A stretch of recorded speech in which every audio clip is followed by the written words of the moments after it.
Hello everyone, আমি কুমার পুতুল। এই মুহূর্তে দেখতে পাচ্ছ এটা বানাচ্ছি চিতল মাছের মুটিয়া। এটা গরম জল এর মধ্যে দেওয়া রয়েছে, আর এটা গরম জলের মধ্যে ফুটা দেওয়া। আর চিতল মাছটা গ্রেট করে নেওয়া আছে, এর মধ্যে কোনো কাঁটা নেই। এর মধ্যে আলু দেওয়া রয়েছে, আলুটা দেওয়া রয়েছে, আদা রসুন পেস্ট দেওয়া আছে, লবণ দেওয়া আছে, কাঁচা লঙ্কা বাটা দেওয়া রয়েছে। এটা দিয়ে তারপরে এরকম হাতে এমনি করতে হবে, তেল দিয়ে। তারপর গরম জলটা ফুললে গরম জলের মধ্যে এটা ফুটাতে হবে। যা সিদ্ধ হয়ে যাবে, সিদ্ধ হয়ে যাওয়ার পর এটা ফেসে যাবে। ফেসে যাওয়ার পরে এটাকে একটু কাটতে হবে, কেটে তেলে ফ্রাই হবে। তারপরে একদম চিকেন যেভাবে রান্না হয় সেইভাবে রান্না হয়।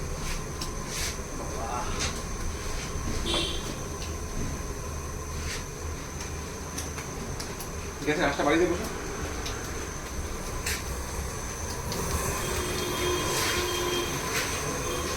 এটা সিদ্ধ হয়ে গেলে এটা পুরো ভেসে উঠবে। দেখতে হবে, এটাকে এখন তার থেকে ভাষা শুরু হচ্ছে।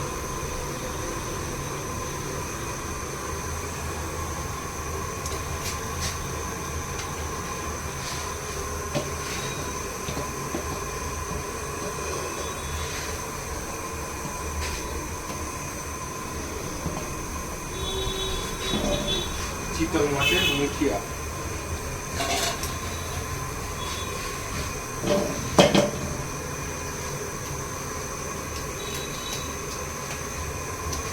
হাতের মধ্যে না তেল দিয়ে এটা ছাড়া যাবে, তেল দিয়ে দিয়ে তারপরে পুরো এরকম গাটা ফ্রিয়ে হয়ে যাবে।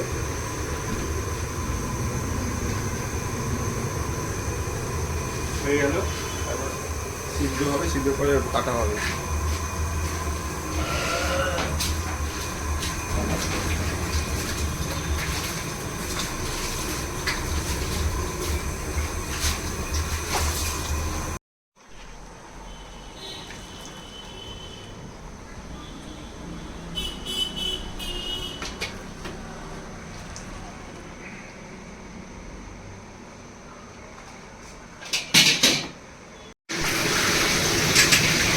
আচ্ছা কম করে দে, কম করে দে, মানটা কম আলে ফুটবে।